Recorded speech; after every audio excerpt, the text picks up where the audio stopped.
Velad, pues, porque no sabéis a qué hora ha de venir vuestro Señor. Mateo 24:42. Jesús le dijo al mundo que estuvieran pendientes de su segunda venida, pues nuestro Salvador no quiere que nadie sea tomado por sorpresa. Mas vosotros, hermanos, no estéis en tinieblas, para que aquel día no os sobrecoja como un ladrón.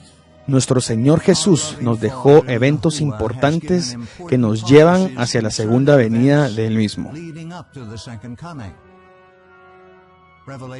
En Apocalipsis 17 nos dice los datos más importantes acerca de su segunda venida y nos dice lo cerca que estamos de su segunda venida. Este capítulo es crucial en los datos de su segunda venida.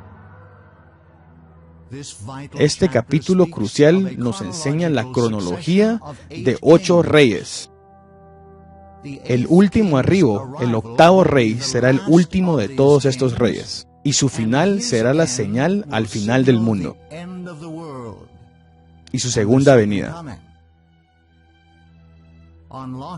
desenmascarando la identidad de los primeros 7 reyes y determinando sobre cuál rey estamos viviendo actualmente. Y es entonces cuando sabremos justamente qué tan cerca estamos de su segunda venida. Este video es tan importante ya que nos mostrará lo cerca que estamos a tan solo unos cuantos años de su venida, de la gloriosa venida de nuestro Señor Jesús. Ahora a continuación iremos directo al estudio de Apocalipsis 17. Y me llevó en el espíritu al desierto, y vi a una mujer sentada sobre una bestia escarlata, llena de nombres de blasfemia, y que tenía 7 cabezas y 10 cuernos. Y la mujer estaba vestida de púrpura y de escarlata, y adornada con oro, piedras preciosas y perlas, y en su frente un nombre escrito: Misterio, Babilonia la Grande, la madre de las rameras y de las abominaciones de la tierra. Y vi a la mujer embriagada de la sangre de los santos y de la sangre de los mártires de Jesús.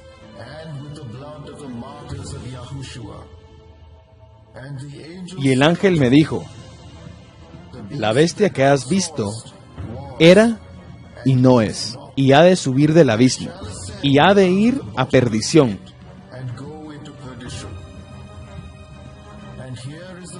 Aquí hay mente que tiene sabiduría. Las 7 cabezas son 7 montes sobre los cuales se sientan la mujer, y son 7 reyes. 5 son caídos, uno es, el otro aún no ha venido, y cuando viniere es necesario que dure breve tiempo.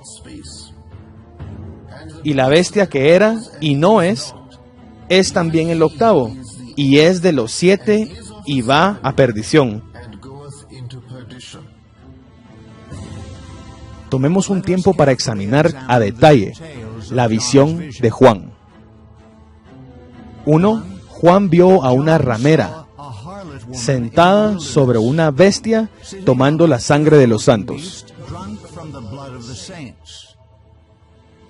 Esta ramera fue descrita como la madre de todas las rameras y era extremadamente rica o adinerada. 2. La bestia en la cual estaba sentada la ramera tenía 7 cabezas y 10 cuernos. 3. El ángel le dijo a Juan que los 7 cuernos representaban los 7 reyes. 7 cabezas representan 7 reyes. En visión, el ángel tomó a Juan en el tiempo hacia el reinado del 6º rey. Y entonces Juan fue informado que los primeros 5 reyes ya habían caído. Es decir, ya habían muerto, y el 7º vendría al terminar el reinado del 6º rey.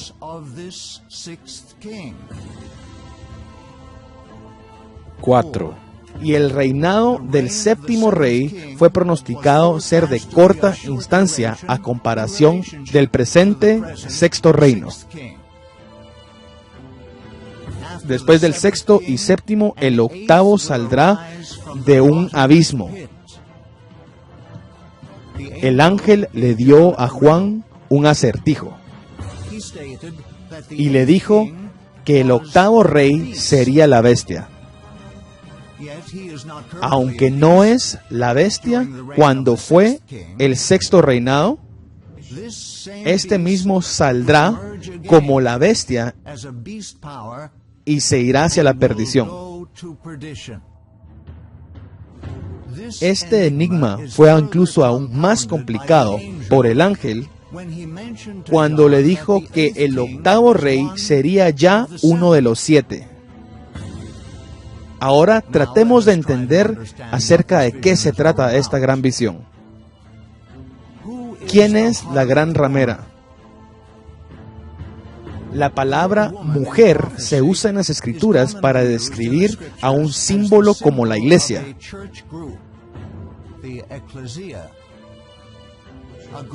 Una mujer pura y buena representa a una iglesia fiel, mientras una mujer impura y adúltera representan a una iglesia que no es fiel.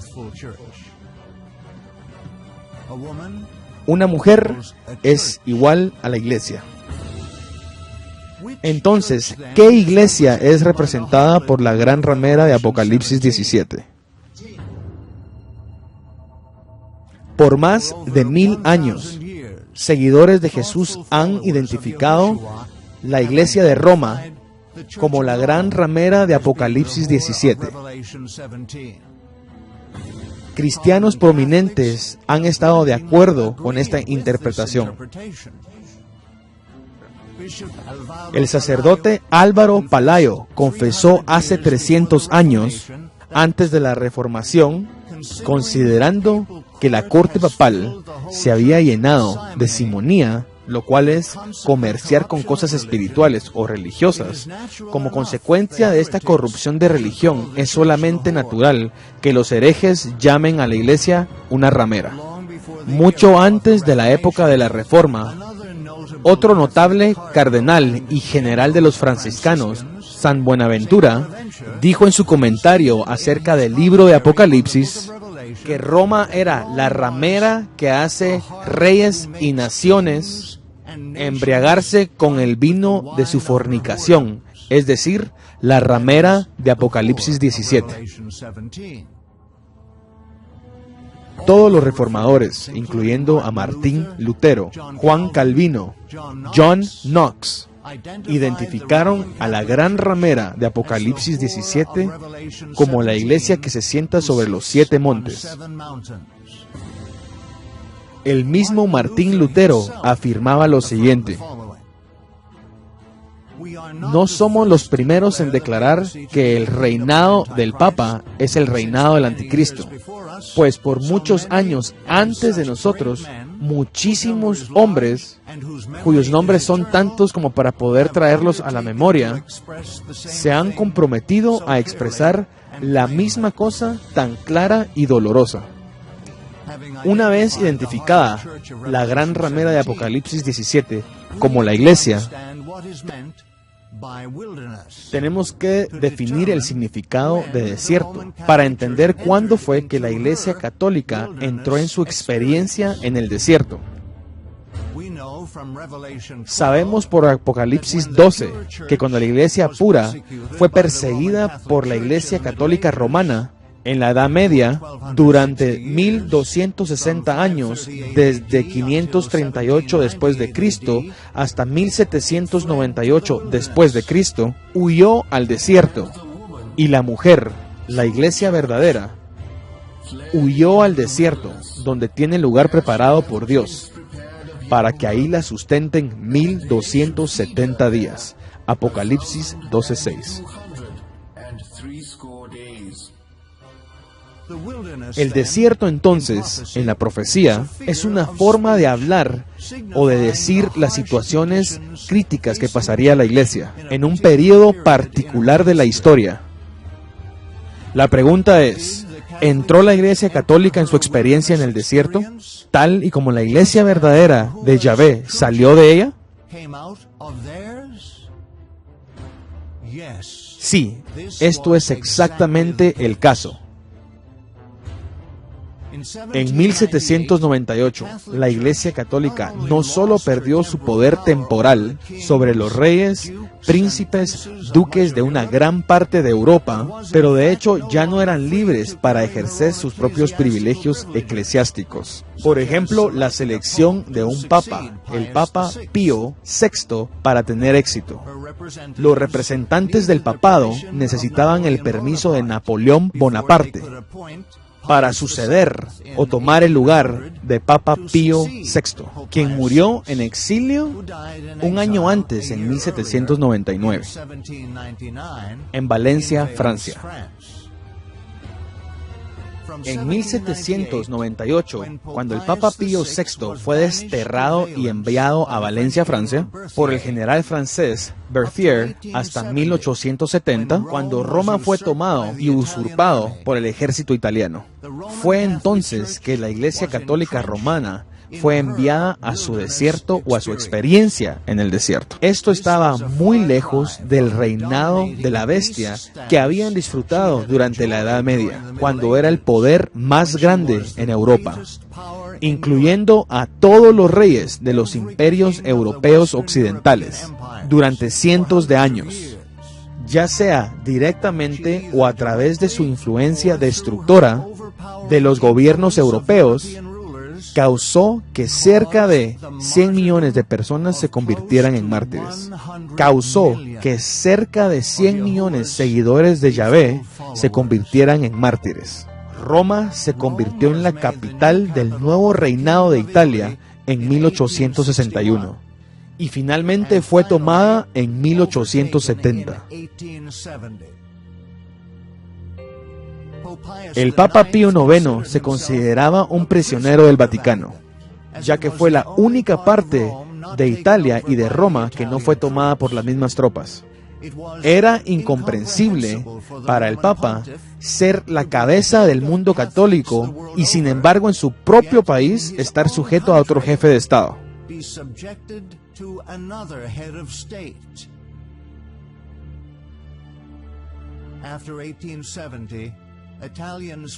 Después de 1870, los italianos se vieron divididos a sus creencias católicas y a su lealtad a la nación recientemente creada.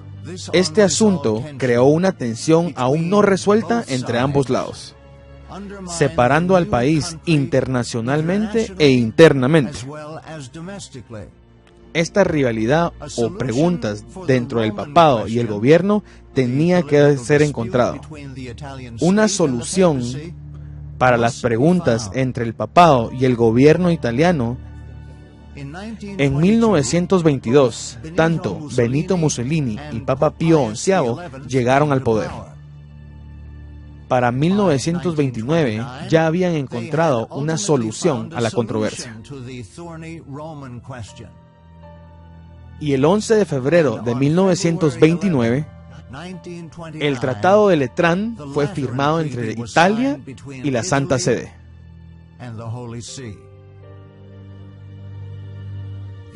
El Estado italiano reconoció la soberanía de la Iglesia Católica y reconoció a la Iglesia como un miembro independiente dentro de la comunidad internacional.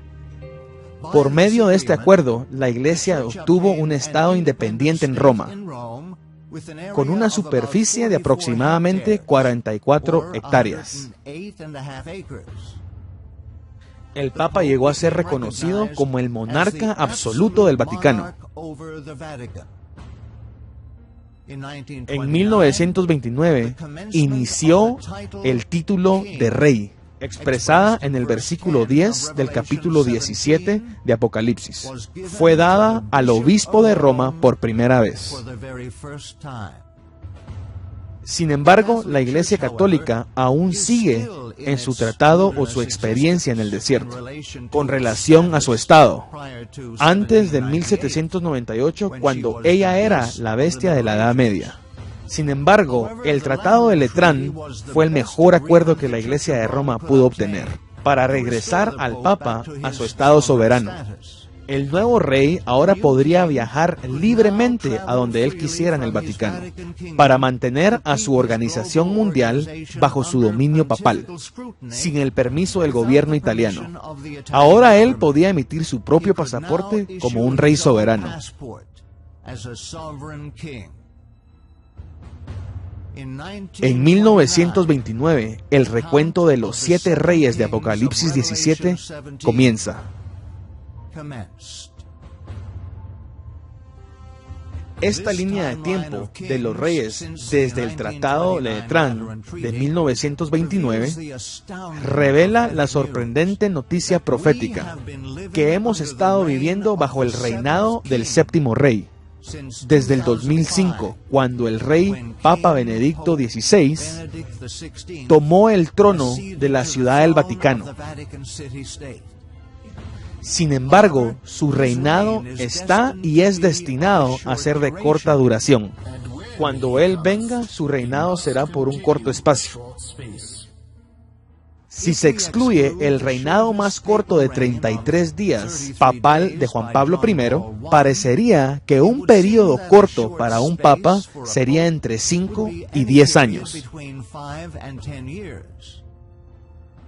Ahora pasemos a ver las características del octavo rey, quien será el último papa.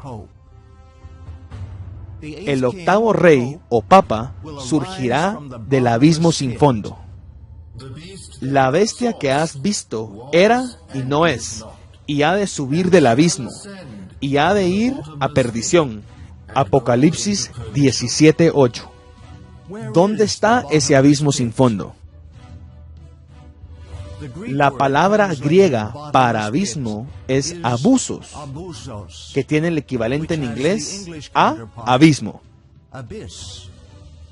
Los siguientes versículos definen claramente el término abusos.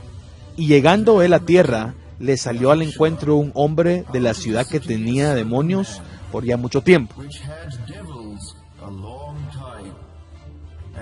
Y Jesús le preguntó diciendo, ¿cómo te llamas? Y él dijo, Legión, porque muchos demonios habían dentro de él, y le rogaban que no les mandase al abismo. Y los demonios salidos del hombre entraron en los puercos. Lucas 8:27, 30, 31, 32 y 33. Entonces el abismo es un lugar invisible establecido por Yahweh como encarcelamiento de alguno de los ángeles caídos. Es decir, que el abismo sin fondo es la prisión de los ángeles caídos.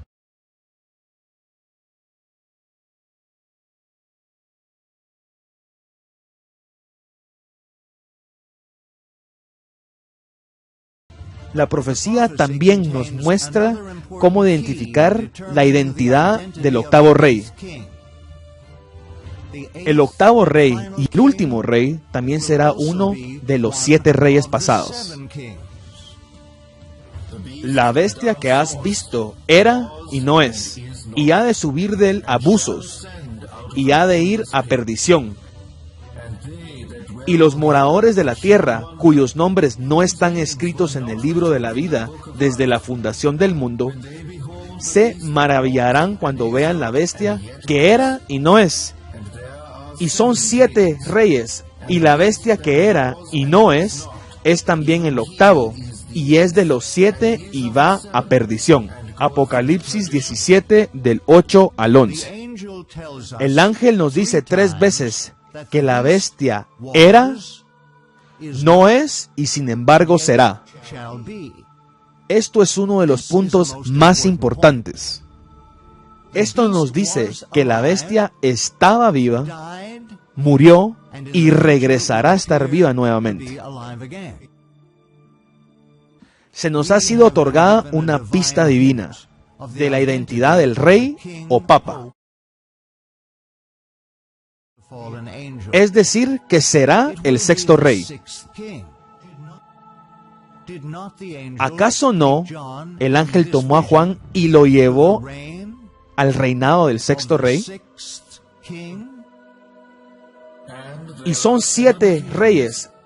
5 han caído, 1 es, el otro aún no ha venido. El ángel lo hizo bastante fácil para que nosotros determináramos cuál de los 7 reyes o papas anteriores iba a personificar. No es nada menos que el 6º rey o papa, Juan Pablo II. ¿Qué es tan especial acerca de Juan Pablo II? Aquí están 11 hechos importantes acerca de Juan Pablo II y su pontificado. Número 1. El Papa Juan Pablo II fue el papado más largo sirviendo del siglo XX, por el pontificado más largo en la historia por 26 años y medio. Fue uno de los cardenales más jóvenes en ser elegidos al papado y el primer papa no italiano elegido en 455 años. 2. Se tiene como responsable de la caída del comunismo en la antigua Unión de las Repúblicas Socialistas.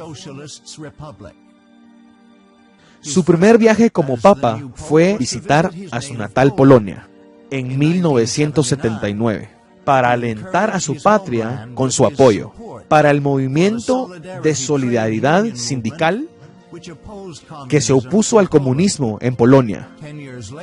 10 años después, una resolución emitió la caída del comunismo en Polonia. Años después de eso, el muro de Berlín cayó y se puso fin a la Guerra Fría. 3. Durante su reinado, el número de países que mantienen relaciones diplomáticas con la Santa Sede aumentó del 85 al 174. 4. Juan Pablo II hizo 104 viajes a 125 países, más que todos los viajes de los demás papas juntos. 5. Proclamó a 1.339 personas benditas en 143 ceremonias o misas y 483 santos en 52 ceremonias o misas. Esto fue más que la cantidad declarada por todos los papas anteriores juntos, en los últimos 500 años combinados. 6. Escribió 5 libros en 8 diferentes idiomas y después adaptados en 13 diferentes. 7. Muchas personas aún lo llaman el hombre del siglo. Y no es desconocido que su nombre fue uno de los más venerados durante su papado. 8. Es el papa más conocido por practicar el ecumenismo entre las demás religiones de la historia. Juan Pablo II fue el primer papa de la historia en visitar la sinagoga de los judíos en Roma, el primer papa en visitar el memorial del Holocausto en Auschwitz y el primer papa en visitar Israel. Forjó lazos muy fuertes entre el judaísmo, islam, hinduismo y budismo. 9. Su funeral reunió a más jefes de Estado fuera de la Organización de las Naciones Unidas en la historia. 4 reyes, 5 reinas, por lo menos 70 presidentes y primeros ministros, y más de 14 líderes de diferentes religiones, al funeral de Juan Pablo II, la cual hasta el día de hoy sigue siendo reconocida como la reunión más grande del cristianismo en la historia, con números estimados de más de 4 millones de personas reunidos en Roma. 10. La beatificación de Juan Pablo II, que llegó 6 años después, es la más rápida en la historia de la Iglesia Católica. El 19 de diciembre del 2009, Juan Pablo II fue proclamado venerable por su sucesor, el Papa Benedicto XVI, y fue beatificado el 1 de mayo del 2011. 11. Es el único papa en tener una cámara web dentro de su tumba en el Vaticano. A través de esta cámara, millones de peregrinos alrededor del mundo pueden conectarse en cualquier momento. Todos los que no se han fortalecido con las verdades de la palabra de Yahvé serán engañadas en la creencia que Juan Pablo II ha resucitado, habiendo sido enviado desde el cielo para arreglar la crisis económica que se vive hoy en día y que actualmente ha envuelto al planeta Tierra. El reinado del octavo no pasará mucho tiempo y será aún más corto que el reinado del séptimo rey. Esto lo sabemos por los eventos que quedarán reflejados por el reinado del falso Juan Pablo II.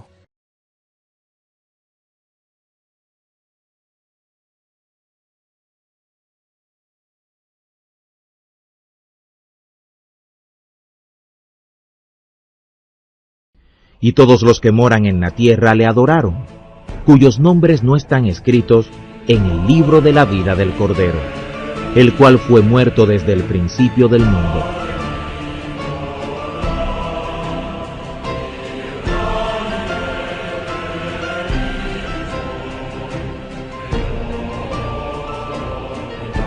Aquí hay sabiduría. El que tiene entendimiento, cuente el número de la bestia, porque el número del hombre y el número de él es 666.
Y entonces será manifestado aquel inicuo, al cual el Señor matará con el espíritu de su boca, y con la claridad de su venida lo quitará. A aquel inicuo, el cual vendrá por operación de Satanás, con grande potencia y señales y milagros mentirosos, y con todo engaño de iniquidad, obrando en los que perecen, por cuanto no recibieron la caridad de la verdad para ser salvos. Sin embargo, sabemos que desde ahora hasta el final habrá una prueba muy difícil: la división del mundo en dos campos. Aquellos que están por el Señor y aquellos que están en contra de nuestro Señor. La única manera de prepararnos para esta prueba final es entregar toda nuestra voluntad a la voluntad del Señor y el estudio orante de su palabra. Solo aquellos que tienen raíces en su palabra serán capaces de soportar el juicio venidero. ¿Estás tú preparado para satisfacer a tu Salvador y presentaros sin marcha delante de su gloria con gran alegría? Judas 1:24 al 25. Ya no hay tiempo para perder.